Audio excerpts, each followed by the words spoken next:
You're listening to The Jacob Valk Show. He's breaking down the latest and greatest in sports as only he can. Follow him on Twitter @RealJacobValk. Here he is, Jacob Valk.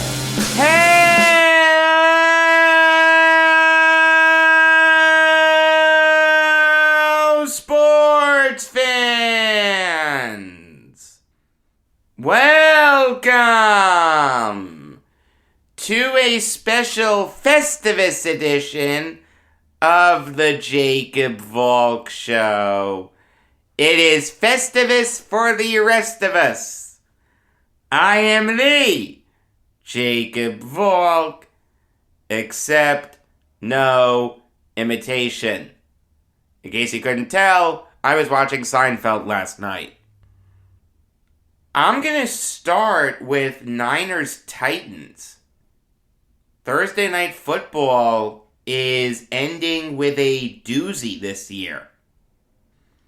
I mean, these are two teams that, if the season ends today, they're in the playoffs. The Titans are the 3 seed in the AFC. The Niners are the 6 seed in the NFC. I mean, I'll tell you, I'm going to be flip-flopping between that game and the Gasparilla Bowl, UCF versus Florida. The Niners are a little banged up right now. No Eli Mitchell. So Jeff Wilson is going to get the start. Unless Trey Sermon comes back, then Sermon may get the start. But the Niners' running game is weird. They've actually had Deebo Samuel as the running back for a little bit. And he's been good, too. Deebo Samuel is, without question, one of the most underrated players in the NFL. But let me tell you, the Niners need a good running game. Because you don't want Jimmy Garoppolo in a position to try to win games by himself. I'm not a big Garoppolo fan. He stayed healthy this year for the most part. Give him credit for that. But I just don't think he's a great quarterback. You know, at the end of the day, great quarterbacks are able to win games by themselves. They're able to be the best player on the field. That's not Garoppolo. That's never been Garoppolo. Here's an interesting stat for you. The Niners have won 5 of their last 6. In all 5 of those wins, the Niners have had at least 100 rushing yards. The one game that they didn't was against the Seahawks. They only had 71. They lost that game. They turned the ball over 3 times. Garoppolo needs help if he wants to be successful. Now, I understand that it's very tough for one player to win an NFL game by himself. It's been done. We've seen it, but it's tough for it to be done on a consistent basis. The thing is, though, Garoppolo's never done it. Like, I'm not a Garoppolo fan. I do think he's a little overrated. And the Niners aren't sold on him. That's why they traded up for Trey Lance. I don't think Garoppolo's a terrible quarterback, but you can do better than him. There's no question about that. I mean, I'll give Kyle Shanahan credit for having the Niners where they are right now. I've been critical of Kyle Shanahan in the past. Entering this year, he only had 1 winning season to his name as a head coach. Now, granted, that was the year that the Niners went to the Super Bowl and nearly beat Patrick Mahomes. But one winning season in 4 years does not a good head coach make. This year, odds are the Niners are going to finish with a winning record.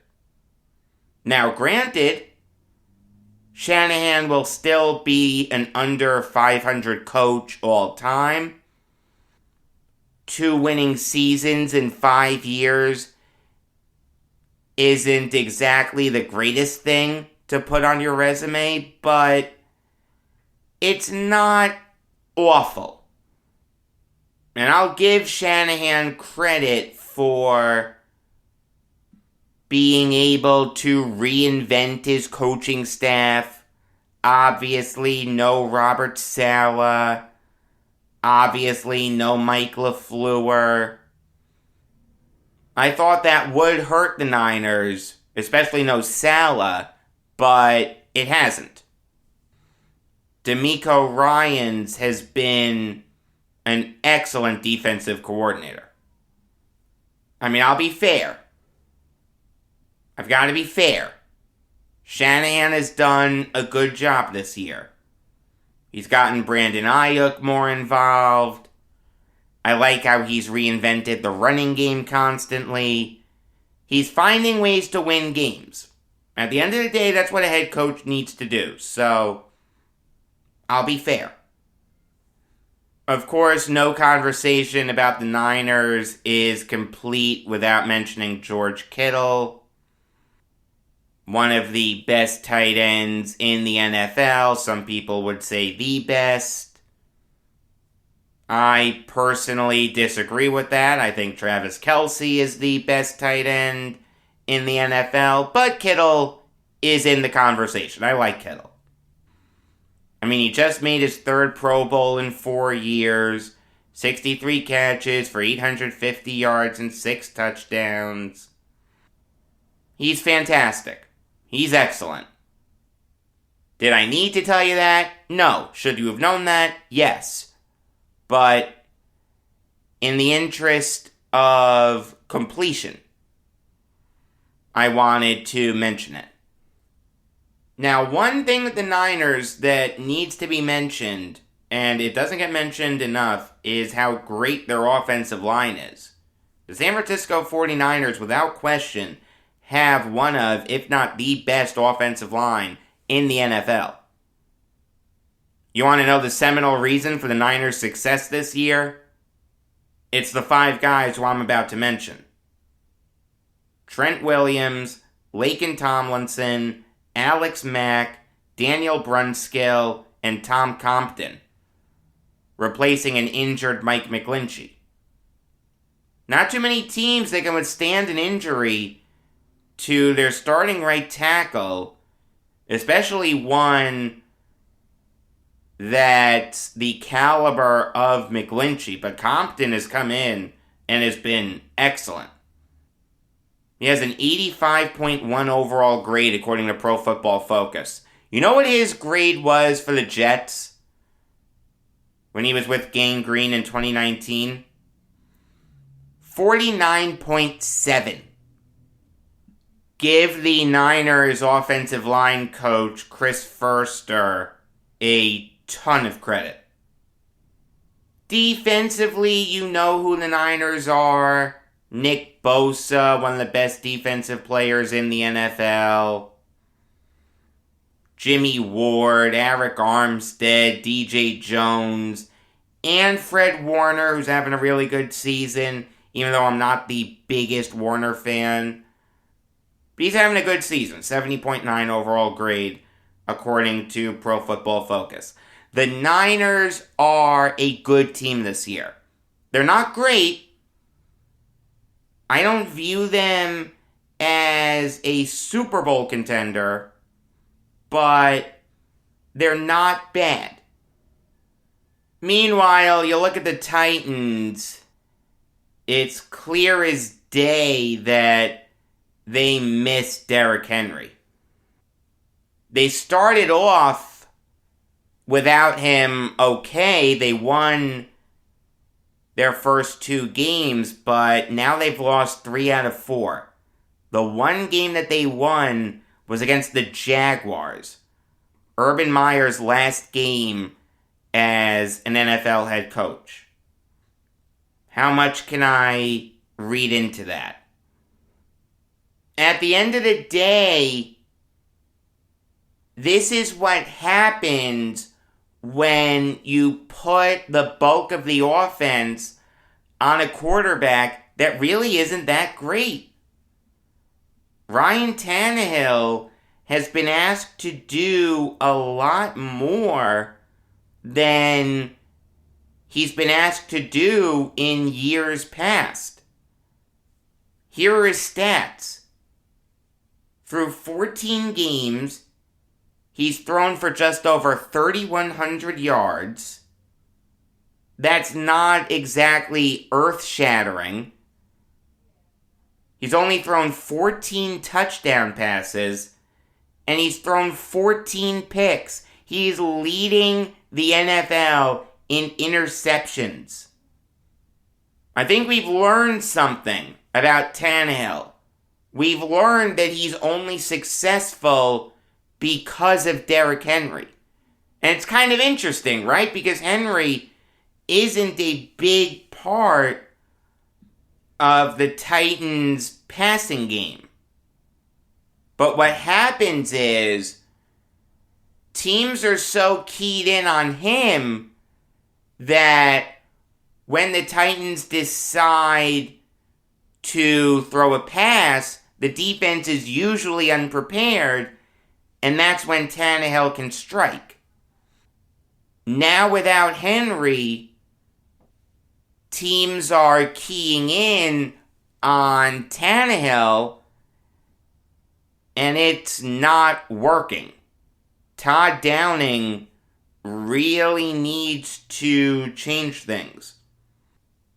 If the Titans want to make any noise in the playoffs, he's got to come up with something very quickly. Now, it seems like Henry may be back for the playoffs. It's fair to wonder how great he'll be. But at least he'll be there. Also, one other thing that deserves to be mentioned, no Arthur Smith. I mean, I've been a big Arthur Smith fan for a while. And you're seeing why in Atlanta. The Falcons are 6-8. I don't think anyone expected them to be 6-8. Now, granted, 6-8 is not a particularly great record, but seeing as though the Falcons traded Julio Jones, there were rumors that Matt Ryan could go, and they're starting this new era of Falcons football. 6-8 is not bad. Give Smith credit. I mean, maybe the Falcons knew what they were doing in trading Jones. Because Jones has only played in 8 games this year. He hasn't exactly been great in those games that he's played in. 25 catches for 369 yards. He doesn't have a touchdown. A.J. Brown will play tonight, but it's fair to wonder how effective he'll be given his injury. It's tough to be optimistic about the Titans right now, especially when you factor in the fact that Roger Saffold and Taylor Lewan are out for this game. Lewan has a back injury, and Saffold is in COVID protocols. I just have a tough time picturing how the Titans are gonna win this game. Their only hope is their defense. And they have a solid defense. Kevin Byard and Amani Hooker are one of, if not the best safety duo in the NFL. Jeffrey Simmons is having a really good year. Christian Fulton's really good. Denico Autry and Elijah Molden are solid. The thing is, though, the Titans are just so banged up. I don't see how they win this game. I don't care if it's in Tennessee. Give me the Niners. Alright, now I'll give you some college football Valk talk. And I'll start with the Armed Forces Bowl. An incredibly great game. Very exciting, went down to the last play, had some big moments. It was everything in a college football game that you'd want it to be. I understand that it may have been a tough game to get into at first, backup quarterback and the backup running back from Missouri. But, hey, those kids played really well. Give Brady Cook credit. I think Eli Drinkwitz knows who his starter's going to be next year. Cook was really good. Completed 27 of 34 passes for 238 yards. Threw a touchdown pass. Ran for another one. Elijah Young was really good. 13 carries for 75 yards. But Dawson Downing was really bad. Whenever you saw Downing, I'm sure you said to yourself, man, I wish they had Tyler Beatty right about now. I'll get into why in a minute. And Missouri's defense did a great job of stifling Army's option offense. Guys like Isaiah McGuire, Devin Nicholson, Darius Robinson, Blaze Aldridge, Mekhi Wingo, and Chad Bailey were really, really good. I mean, Army was struggling to move the ball for a lot of that game. The thing is, though, Missouri wound up beating themselves. There were 3 big moments in this game for Missouri. They were up 16-14 with just under 2 minutes left in the third quarter. They had gone on a really nice drive to this point. They got the ball to the Army 43. It's 4th and 1. If you get a first down here, you take more time off the clock, which is obviously important given how this game ended. Plus, maybe, just maybe, you go up 2 scores. Instead, Dawson Downing gets stuffed on 4th and 1. Army gets the ball back at their own 44. They score a touchdown to make it 21-16. On the next drive, Downing fumbled the ball. So if you're keeping score, that's 2 big plays that Downing was responsible for that benefited Army. You can't do that. If Tyler Beatty is playing, Missouri wins this game. Downing is never in that position.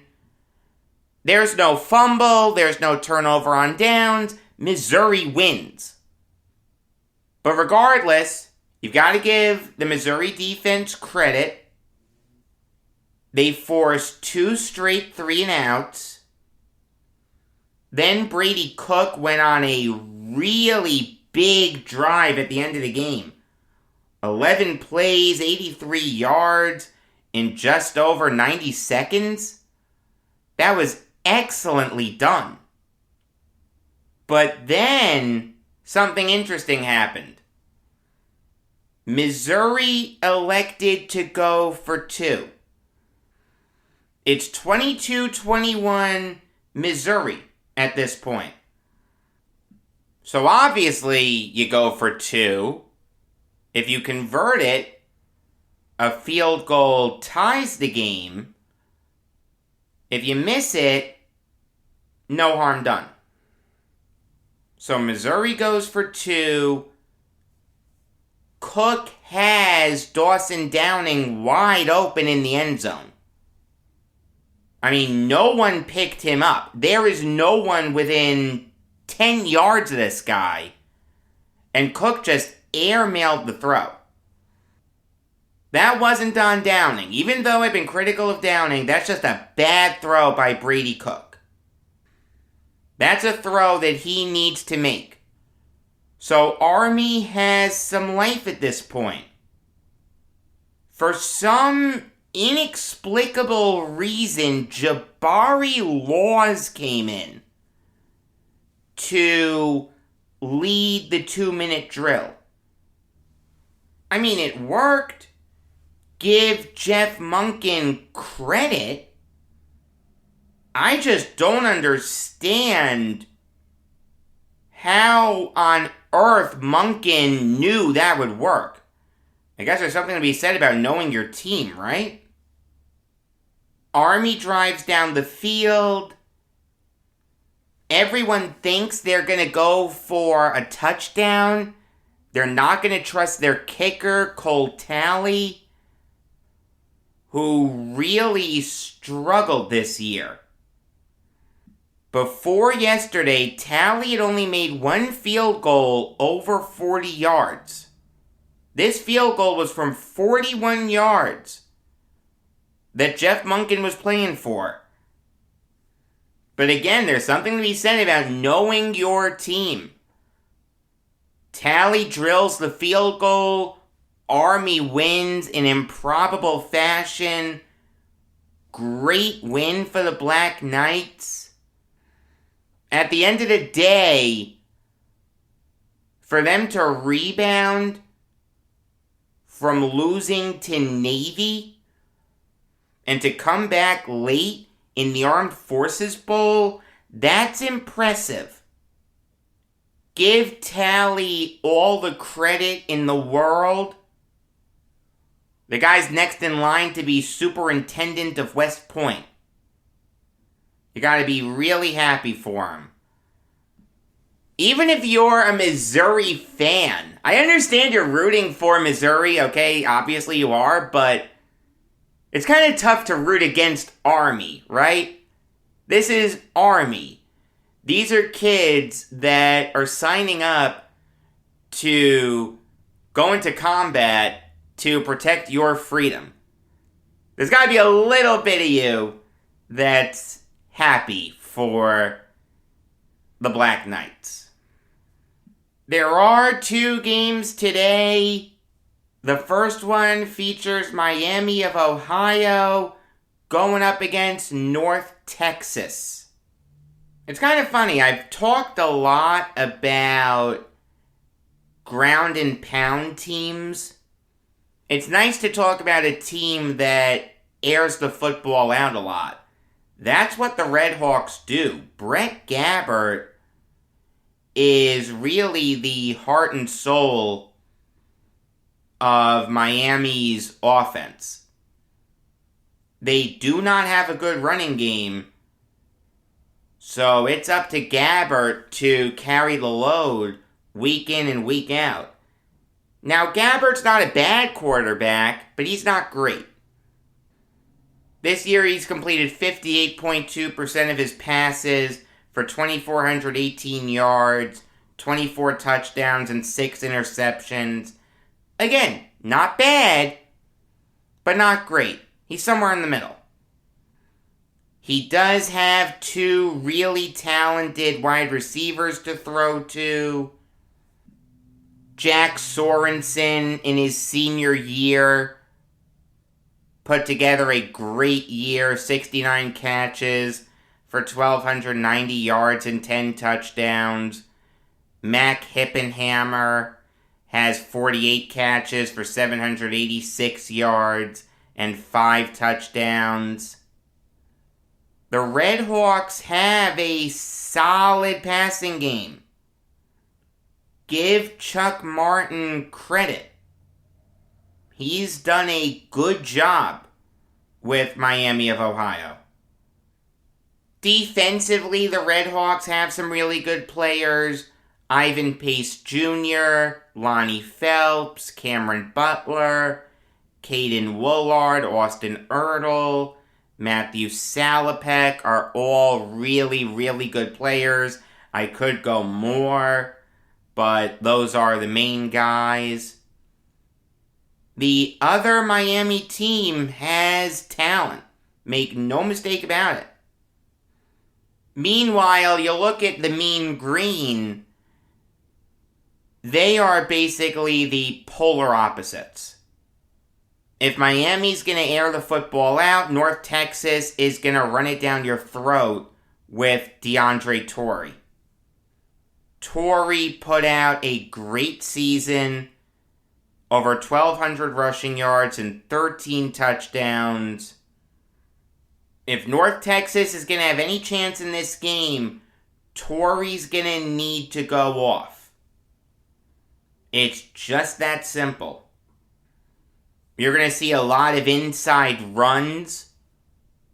The Mean Green have a good interior O-line. Gabe Blair, Manasseh Mosey, and Dazion Carroll are solid offensive linemen. Defensively, you've got to focus on guys like Roderick Brown, Grayson Murphy, Dion Novo, Gabriel Murphy, K.D. Davis, Tyreek Davis, Cameron Hill, Kevin Wood, Sean Thomas Faulkner. The Mean Green defense is stacked. Give Seth Luttrell credit for what he's done for this program.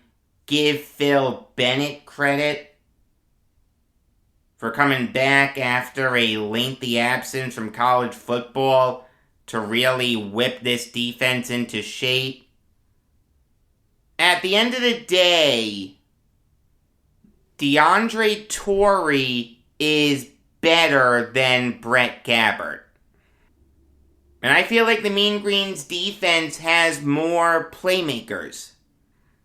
With this game being in Texas, Frisco, Texas, I'm going to pick the Mean Green here.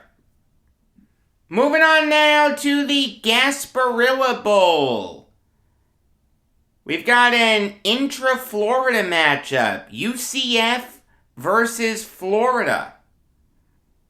When you look at UCF, you've got to start with Mikey Keene. Dylan Gabriel did great things as the Knights quarterback. This guy threw for over 3,500 yards both years he was starting at UCF. Threw at least 29 touchdowns. He was really, really good. Then in the third game of the season against Louisville, he got hurt. He ended up breaking his left clavicle. Was out for the year. Mikey Keene, a true freshman, comes in. No one is overly confident that Keene's gonna do anything. He actually put together a solid season.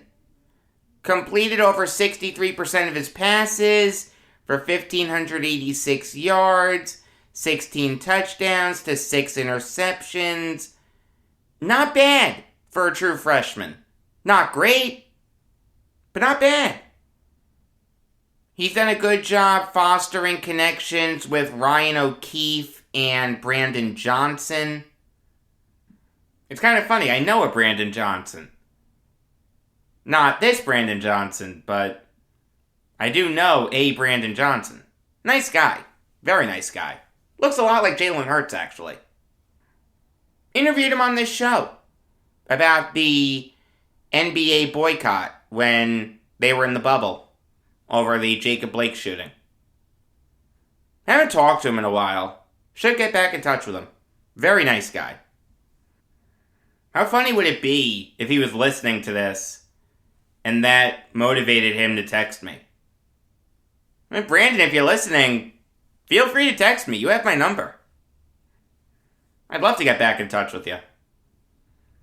Don't you hate it when you make friends and then you just drift apart, and something clicks that makes you think of that person, and then it's like, oh yeah, him and I were really good friends. Wonder whatever happened to him. Hate that. I hate drifting away from people who I was really close to. I understand it's a part of life. I understand you make new friends, but still, it's tough. One thing that UCF does really well is block for their quarterback. And their running backs too, but Johnny Richardson and Isaiah Bowser aren't great running backs. In all seriousness, though, UCF does have one of the best offensive lines in football. Marcus Tatum, Cole Schneider, Matthew Lee, Lokahi Powell, and Samuel Jackson are really, really talented players. And give Sam Jackson a lot of credit. I mean, here's a guy who's 73 years old, has accomplished everything possible in life, was excellent in Pulp Fiction, Snakes on a Plane, The Incredibles. He has nothing left to accomplish on this earth, yet he's playing right tackle for the UCF Knights. I hope that was as funny to you as it was to me. Oh man, weird show. Defensively, the Knights have some really good players. Devontae Brown, Corey Thornton, Tatum Bethune, Big Cat Bryant, Quadric Bullard, Devad Wilson. Give Gus Malzahn a ton of credit. He had some tough shoes to fill in replacing Josh Heupel. Heupel had 3 good years with UCF. Malzahn comes in after a solid run at Auburn. He has this team clicking on all cylinders right now. Meanwhile, you look at the Gators, they're in flux right now. They just fired Dan Mullen. They're in the process of integrating Billy Napier into the fold, who I think will do a great job with the Gators. That was a great hire. But it's very tough for me to pick a team that's going through that type of a transition. I mean, the Gators are very one-dimensional. It's Emory Jones. That's it. Emory Jones is a good player, very talented. I could see an NFL team try to turn him into a Lamar Jackson or Jalen Hurts type.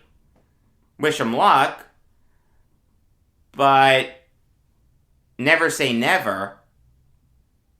They're just very one-dimensional. They have a good edge rush led by Princely, Uman Milan, Zachary Carter, and Brenton Cox Jr. It's just tough for me to be confident in the Gators. I like the Knights this year. I like what Gus Malzahn has done. I think Billy Napier will do a good job with Florida down the line. But I think tonight will belong to UCF. Give me the Knights. Alright, now I'll give you some college basketball Valk talk. I haven't talked a lot about college basketball this year, but 'tis the season, I guess. We had a great game between 2 ranked teams. the 6th-ranked Arizona Wildcats traveled to Knoxville to face the 19th-ranked Tennessee Volunteers, and Tennessee won 77-73. If I'm Tommy Lloyd, Arizona's head coach, this loss is keeping me up at night. I'm having a tough time rationalizing this loss. At the end of the day, it's one thing if you're just going to get outplayed, if the other team has an inspired performance and you just don't have it that day. That happens. And look, in college sports, in fact, in sports in general, but more so in college, any team can be better than any other team on any given day. But at the end of the day, this is a tough loss for the Wildcats. Arizona looked dead to the world in the first half. They were down 34-21 at the half. They were down 16-2 within the first 5 minutes. I don't think they ever led. I don't think there was ever a point where the Wildcats had the lead. They cut the deficit to 4 early in the second half, 44-40. They just couldn't get stops when they needed to. Tennessee shot 27 free throws. That was the difference in this game. The Volunteers were not good offensively. They shot just 39% from the field and 29% from beyond the arc. But if you're going to go 18 for 27 from the charity stripe, you've got a good chance of winning. I mean, give John Fulkerson credit. He was 8 for 12 from the line. Kennedy Chandler was 4 for 6 from the line, as was Justin Powell off the bench. I mean, my guys, just stop fouling. Get your hands up. Seriously. Make them shoot. Make them hit shots. Don't let them get you into foul trouble.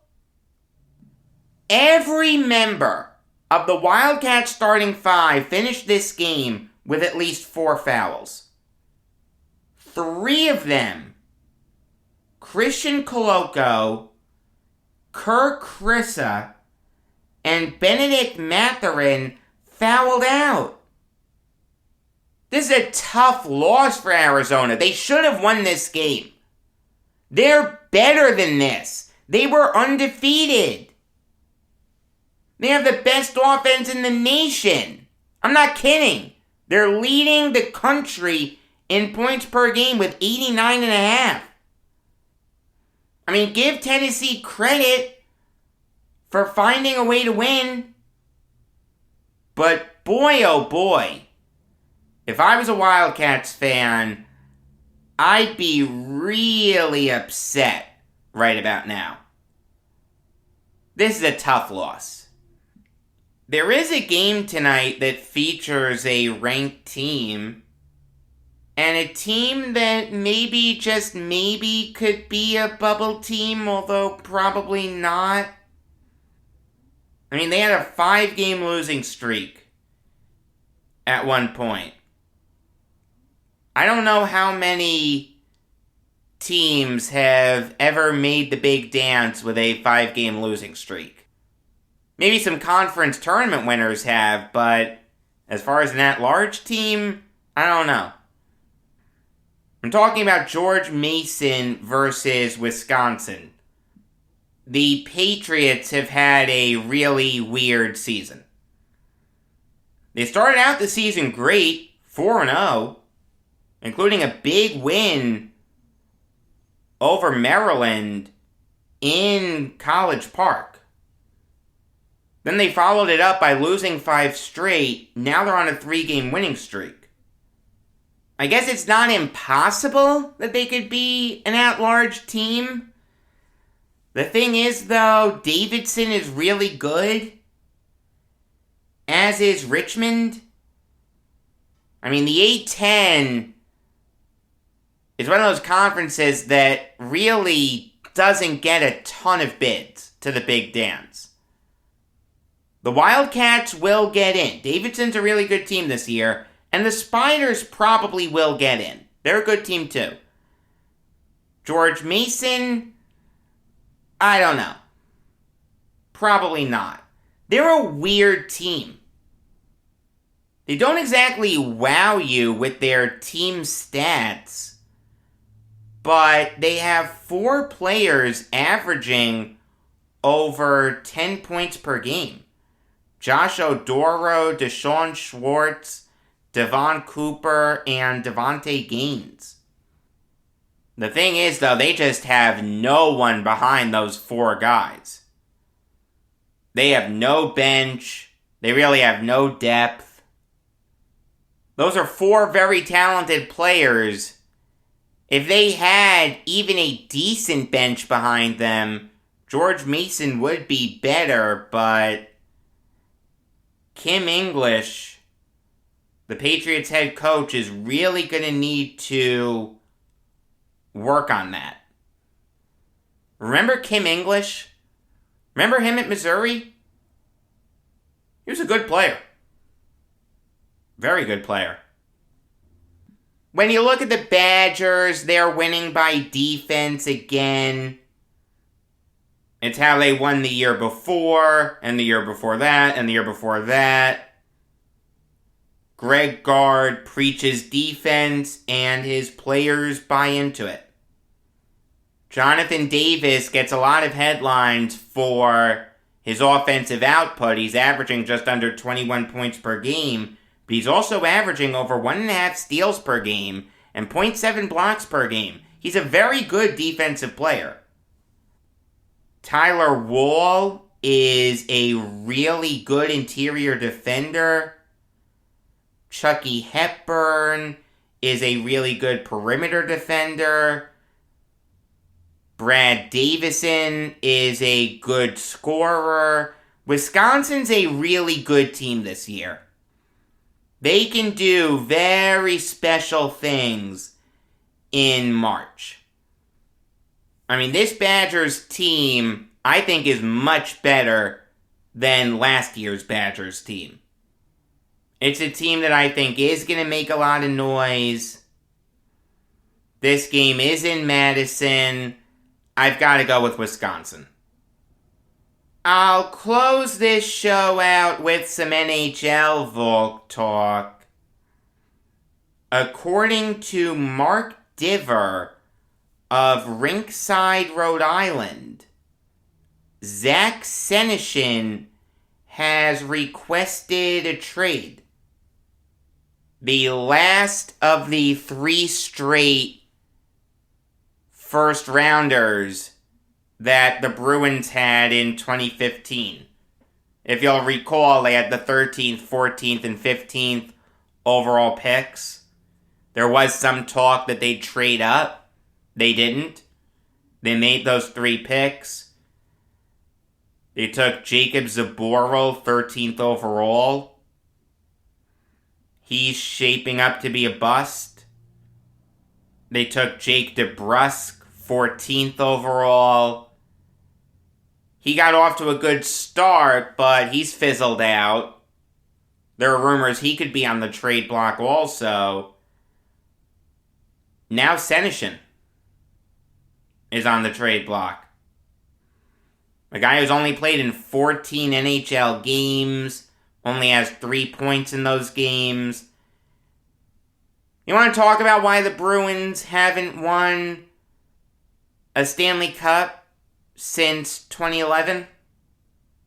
I'll tell you why. It's because of that draft. Make no mistake about it. If they had hit on even one of those picks, they beat the Blues in 2019. If they hit on 2 or 3, they're a modern-day dynasty. I mean, I'll even go a step further. Here are some of the players that the Bruins passed on. 16th overall, Matthew Barzal went to the Islanders. Thank you, Peter Chiarelli, for wanting Griffin Reinhart. The pick after that, the Winnipeg Jets took Kyle Connor. The pick after that, the Ottawa Senators took Thomas Chabot.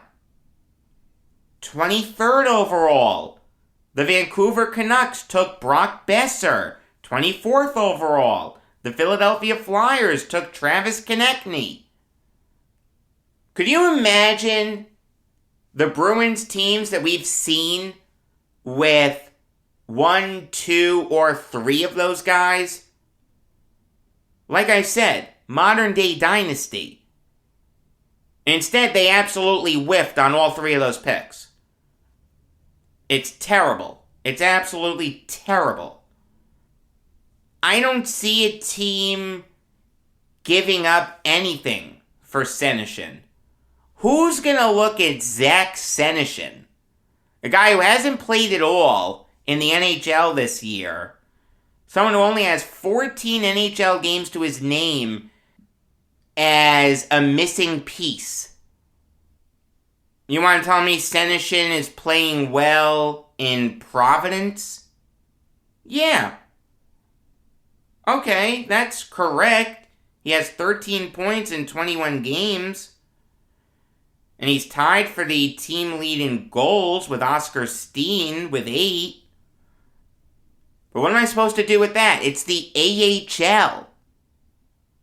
I'd be stunned if a team gave up anything for Senison. Even a 7th round pick. Like, I understand Senison wanting out. He's never going to get a chance for the Bruins. At the end of the day, the guy wants to play in the NHL. You can't fault him for that. The thing is, though, no one's going to give you that chance. If Senison wants to play in a big boy league, he may need to go to the KHL. Tomorrow is Christmas Eve. You are going to get a show. I'm Jewish. I don't celebrate Christmas. So I'm going to give you a show.